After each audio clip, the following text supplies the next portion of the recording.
강쌤과 함께하는 음악사 15차 시 수업 시간이 돌아왔습니다.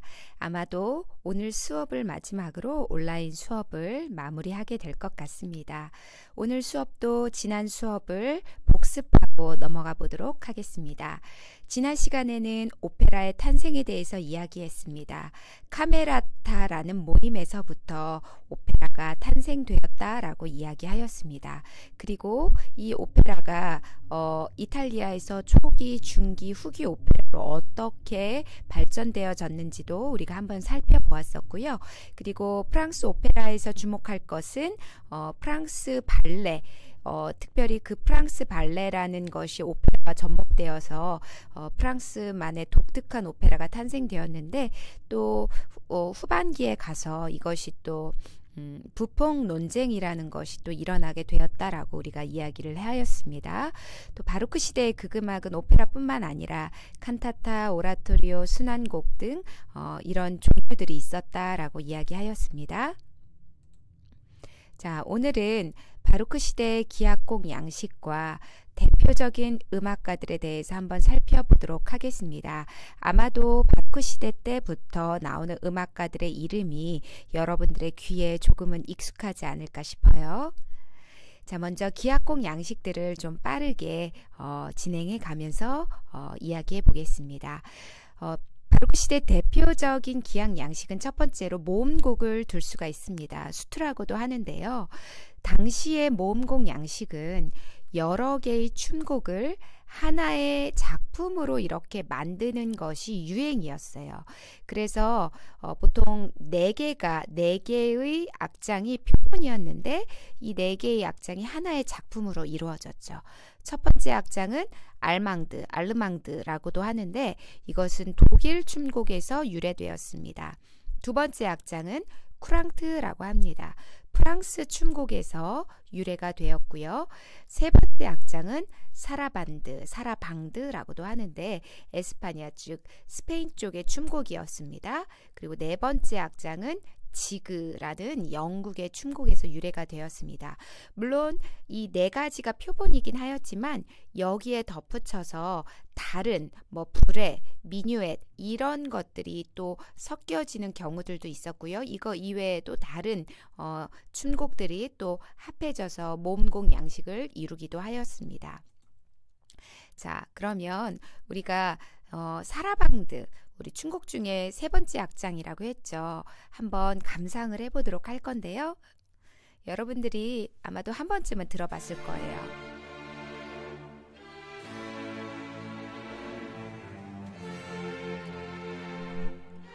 사라방드는 조금은 느리고 또 엄숙한 춤곡이에요.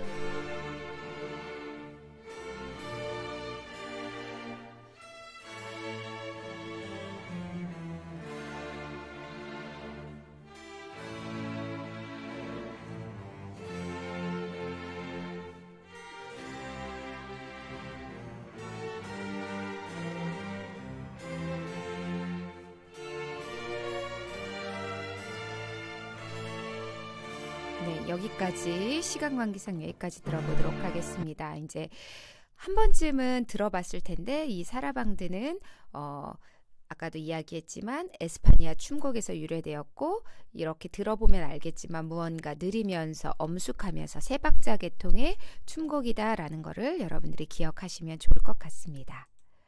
자, 다음으로 바로크 시대의 소나타 양식에 대해서 한번 이야기해 보겠습니다.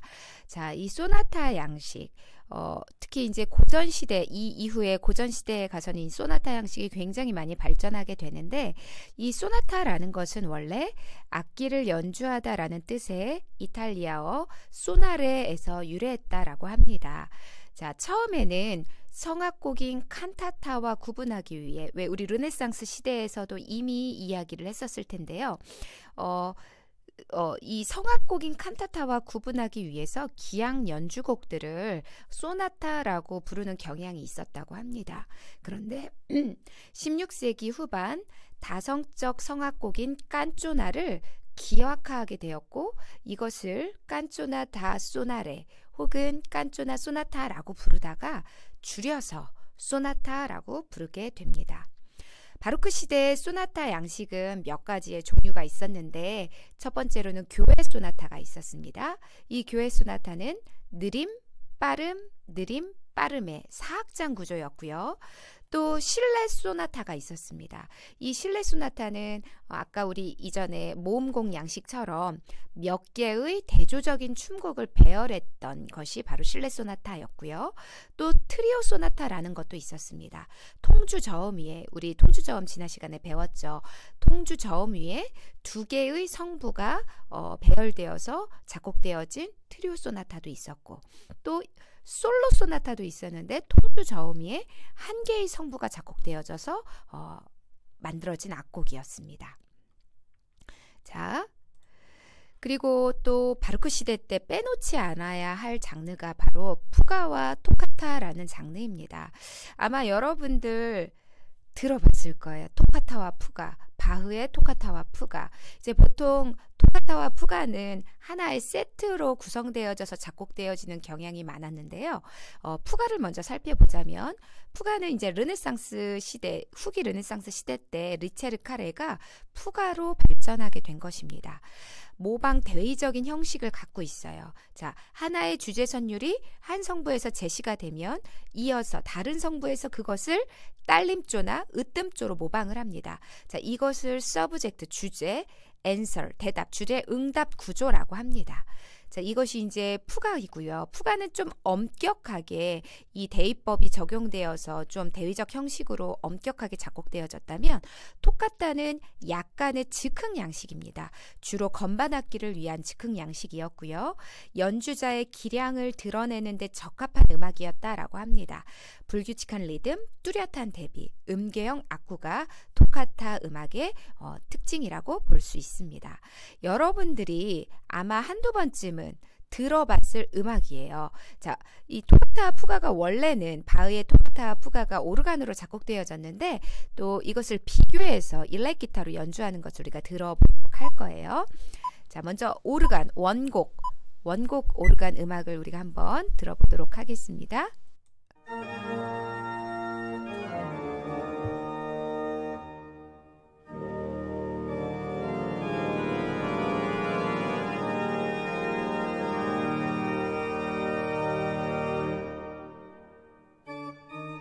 자, 이 앞부분은 이제 토카타 부분이라 아까도 이야기했듯이 건반 주자의 어떤 그 연주 기량을 드러낼 수 있게끔 좀 일종의 즉흥적인 요소가 좀 많이 들어가 있는 부분입니다.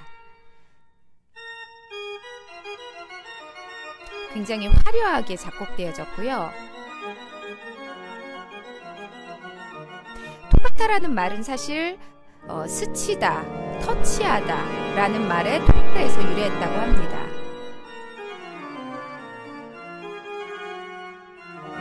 자, 이 부분 토카타 부분인데 푸가 부분으로 한번 넘어가 보도록 할게요.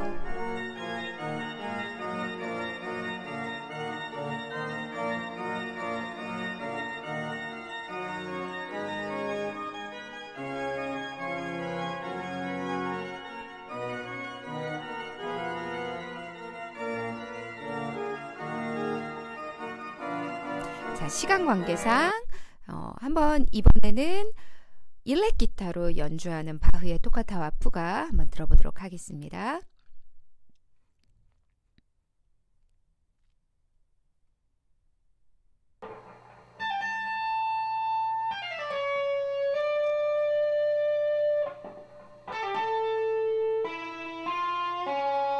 나중에 우리 훈이나 호평이나 또 형상이가 한번 도전해 봤으면 좋겠네요.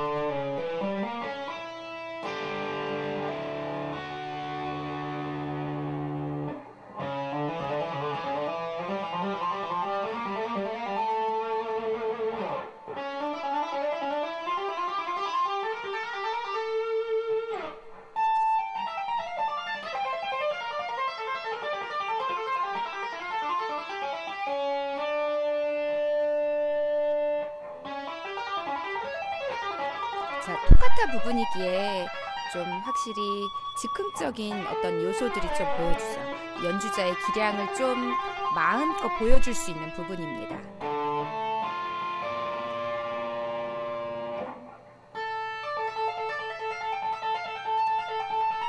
시간 관계상 시간 관계상 여기까지 들어보도록 할게요. 풀 영상은 구글 클래스룸에서 확인해 보도록 합니다. 자, 그러면 서곡에 대해서 또 이야기해 보도록 하겠습니다. 원래 서곡은 오페라나 칸타타 같은 이런 극음악 작품에서 본격적으로 극이 시작되기 전에 연주하는 관현악곡이었습니다. 바로크 시대에는 특별히 이탈리아 서곡이 좀 유명했는데요. 당시의 이탈리아 서곡을 심포니아라고 따로 명명을 할 만큼 좀 잘 유행했던 그런 작품이었습니다. 화려한 선율과 빠른 템포, 또 빠름, 느림, 빠름의 세 단계로 구성되어 있었습니다. 그리고 또 이와 대비적으로 또 프랑스 서곡이 있었습니다. 프랑스 서곡을 명명했던 이름은 우베르투르라고 하였고요. 또 프랑스 서곡은 프랑스의 춤곡과 연관이 있다고 합니다. 이탈리아 서곡과는 조금 달랐어요. 처음에는 느림, 빠름의 두 단계 구성이었다가 이것이 느림, 빠름, 느림의 세 단계로 발전했다라고 합니다. 자, 그리고 바로크 시대의 협주곡에 대해서도 이야기해 보겠습니다. 협주곡은 싸우다, 경쟁하다라는 뜻의 라틴어 동사에서 유래했다라고 합니다. 두 개의 음향체 간의 대립과 경합을 특징으로 하고요. 원근감과 대비성을 갖고 있습니다. 원래 르네상스 시대, 후기 르네상스 시대에 베네치의 악파에서부터 이 협주곡의 전조가 일어났죠. 지오바니 가브리엘리라는 분께서 서로 대비되는 두 개의 합창단을 사용했던 것부터 사실은 이 협주곡이 시작되었다라고 볼 수가 있고요. 자, 바로크 시대에는 협주곡을 솔로 그룹과 합주 그룹으로 나누었습니다. 솔로 그룹은 콘체르티노라고 하였고 또 합주 그룹은 리피에노라고 이름하였는데 이 콘체르티노와 합주 그룹이 또 동시에 같이 연주하는 것을 뚜띠라고 이야기하였습니다. 선생님, 우리가 알고 있는 협주곡 하면 솔로 악기와 그것을 뒷받침해주는 오케스트라 아닌가요? 네, 맞습니다. 그런데 바로크 시대는 특별히 솔로 악기도 솔로 악기 그룹으로 이렇게 묶어서 솔로 악기 그룹, 콘체르티노 그룹으로 이렇게 몇 개의 솔로 그룹을 묶어서 연주하였습니다. 자, 그 대표적인 것이 바로 이제 여러분들이 잘 알고 있는 비발디의 사계죠.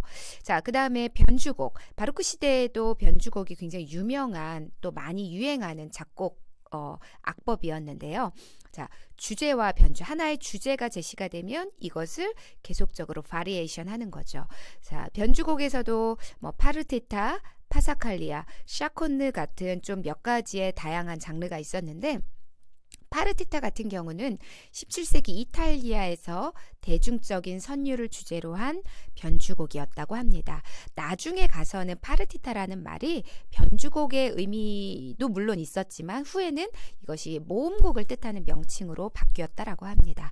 또 파사칼리아는 4마디에서 8마디 정도 베이스가 먼저 제시가 되고 그 베이스가 몇 번이고 반복되는 동안 상성부에서 다양한 방법으로 이렇게 대입법적인 변주를 하는 형태를 파사칼리아라고 합니다. 그리고 샤콘느가 있죠. 샤콘느는 화성적 진행에 바탕을 둔 좀 자유로운 변주곡 형태입니다. 자, 그러면 우리가 한번 악곡을 감상을 한번 해보도록 할 건데요.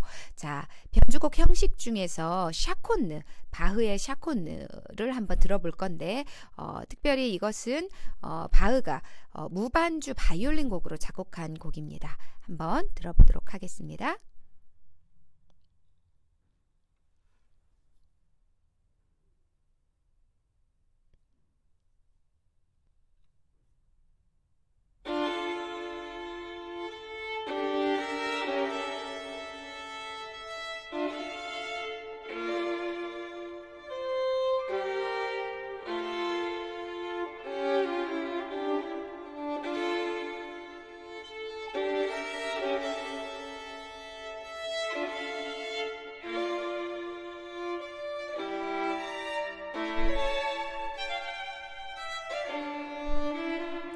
자, 혹시 눈치채신 친구들이 있을지 모르겠지만 지금 같은 화성 내에서 변주가 이루어지고 있어요.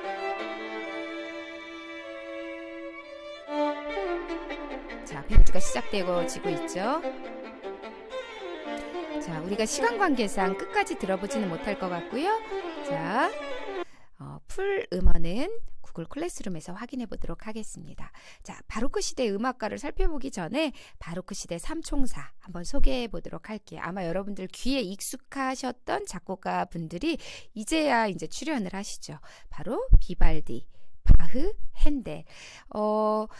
특별히 바흐 같은 경우는 음악의 아버지라는 별명을 갖고 계시고, 핸델은 음악의 어머니라는 별명을 갖고 계시죠. 자, 다 남자분이세요. 예, 여자분 아니십니다. 핸델도. 자, 대표적으로 이렇게 바로크 시대 삼총사가 있으시고요. 자, 나라별로 또 대표적인 음악가를 안 살펴볼 수는 없겠죠. 자, 이탈리아 음악가 클라우디오 몬테베르디라는 분이 유명하십니다. 자, 이분은 이제 후기 르네상스 시대와 바로크 시대를 좀 걸쳐서 활약하셨던 분인데, 여러분들이 잘 기억하셔야 될 게 오페라 오르페오라는 것을 작곡하셨던 분이라는 거, 그리고 특별히 모노디 양식에 있어서의 대가라는 점을 여러분들이 기억하시면 좋을 것 같습니다. 지롤라모 프레스코발디, 도메니코 스카를라티 같은 분도 유명하신데 아마 여러분들에게는 익숙하지는 않을 것 같아요. 자, 안토니오 비발디, 비발디의 사계 하는 바로 그 비발디 작곡가이십니다. 자, 이분께서도 이탈리아에서 활약하셨던 작곡가시고요. 자, 우리가 그러면 한번 또 악곡을 감상을 해볼 건데, 비발디의 사계를 클래식으로 연주한 것과 또 이것을 일렉 기타 합주로 연주한 것을 한번 감상을 해보도록 할게요.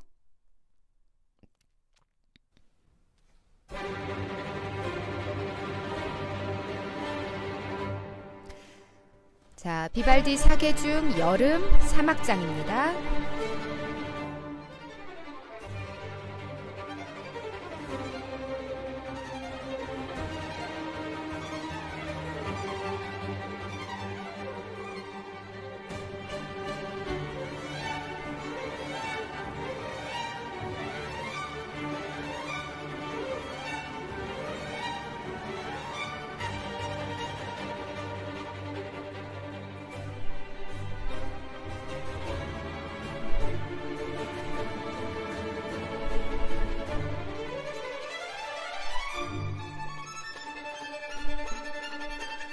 여기까지 한번 들어보도록 할게요.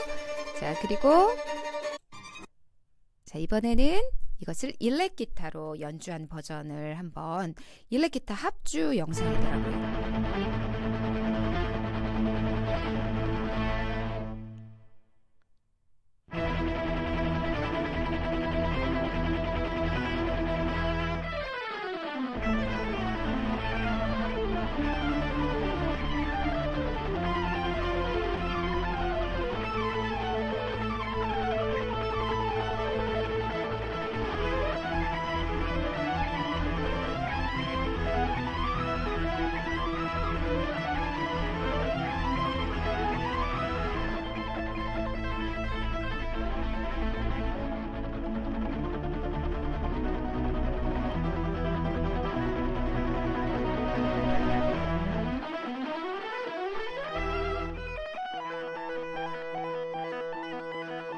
시간 관계상 여기까지 들어보도록 하겠습니다.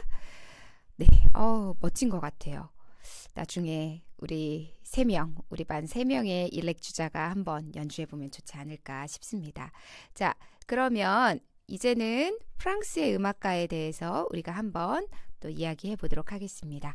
장 바프티스테 릴리. 자, 릴리는 프랑스 오페라를 확립시킨 중요한 작곡가이세요. 전에 한번 쌤이 1화 이야기했었죠. 지휘봉으로 발등을 실수로 내려 찍어서 결국은 병이 생겨서 돌아가신 분이시라고 그런 일화가 있다라고 이야기했고요. 프랑스와 쿠프랭, 또 장필립 라모 같은 음악가들이 있는데 아마 여러분들이 귀에 익숙하지는 않을 거예요. 근데 특별히 라모라는 분은 여러분들이 기억하셔야 될 게 뭐냐, 좀 화성법에 대해서 무언가 이론적인 근거를 마련하신 분이라는 점, 그것을 여러분들이 좀 기억해 보면 좋을 것 같습니다. 자, 그 다음에 영국의 음악가 헨리 퍼셀. 영국 음악가는 사실 바로크 시대 때 그렇게 많이 활약하신 분이 없으셨다가 헨리 퍼셀의 등장에서부터 이렇게 좀 내놓을 만한 음악가로 이름을 낼 수가 있게 되었습니다. 자, 그리고 조지 프리데릭 핸델. 자, 이분이 바로 그 핸델이신데 원래 이 핸델 같은 경우는 독일 출생의 음악가신데 나중에 영국으로 귀화를 하셨습니다. 여러분들이 잘 알고 있는 오라토리오 메시아를 작곡하신 분이시죠. 자, 그러면 또 독일의 음악가는 여러분들이 잘 알고 있는 그 캐논을 작곡하신 요한 파엘벨이 있으시고요. 그 다음에 텔레만이라는 분도 계신데 아마 익숙하진 않으실 거예요, 여러분들이. 자, 또 되게 유명한 요한 세바스티안 바흐. 자, 바흐의 업적은 너무너무나 많고 중요합니다. 평균율도 사용하셨고 또 다양한 기악곡 협주곡 혹은 뭐 칸타타 및 많은 교회 음악들을 작곡하셨던 정말로 음악사적으로 봤을 때 많은 업적을 남기셨던 분이 바로 바흐시죠.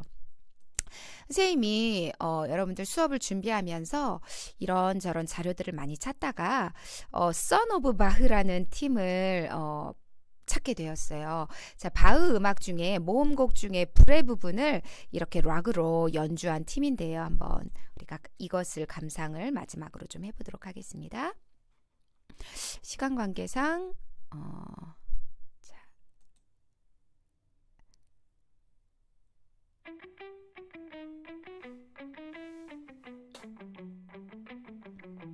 원래 류트를 위한 음악이었는데 이것을 지금 일렉기타로, 일렉기타와 락밴드로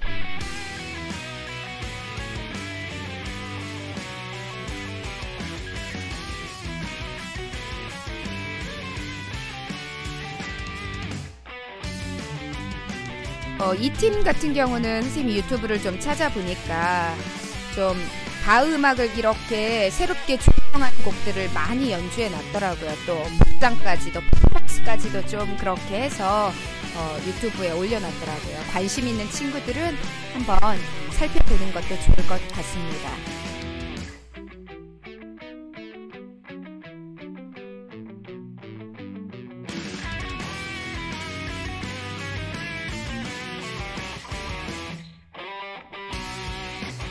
시간 관계상 여기까지 보도록 하고요. 풀 영상은 구글 클래스룸을 확인해 보도록 하겠습니다.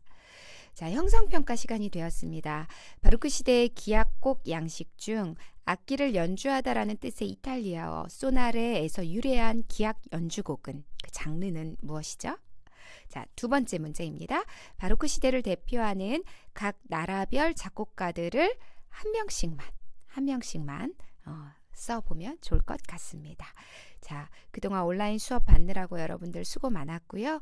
이제 수요일, 내일이 되겠네요. 내일 여러분과 함께 만나보도록 하겠습니다. 여러분, 그동안 고생 많았습니다.